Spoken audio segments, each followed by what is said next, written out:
alde batetik eta esan aurretik elkartasun osoa erakutsi Miren Gaztainagari iruditzen zaidalako lintxamendu handi bat jasaten ari dela, merezi ez duen lintxamendu handi bat. Egia da ez dagoela ondo inor ridikulizatzea, baina ezin da gauza kontestutik atera, programa hori bere ale guztietan euskal estereotipo ezari zen, programa horretan ari ginen euskal estereotipoetatik Espainiar estereotipoak nola ikusten diren aztertzen, eta beste guztia lekuz atera da, 8 minutoko lagin batetik, gaizki itzulitako lagin batetik, programa oso bat kuestionatzen ari da, eta orain gure burua defenditzeko ere aukera gutxi daukagu, programaren bertsio osoa ikusteko aukerarik ez dagoelako inon.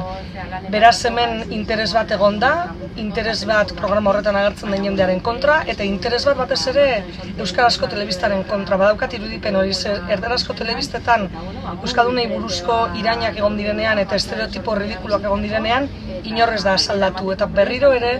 argi gelditu da nola gurearen moduko herrietan, kultura zapaltzailea eta zapaldua daudenean, kultura hegemonikoa dela beti, hizkuntza hegemonikoa dela beti, nori eta zerbaitik barre egin behar zaion erabakitzen duena, eta orduan besteok kastratuta gelditzen gara, eta hori zentzura da.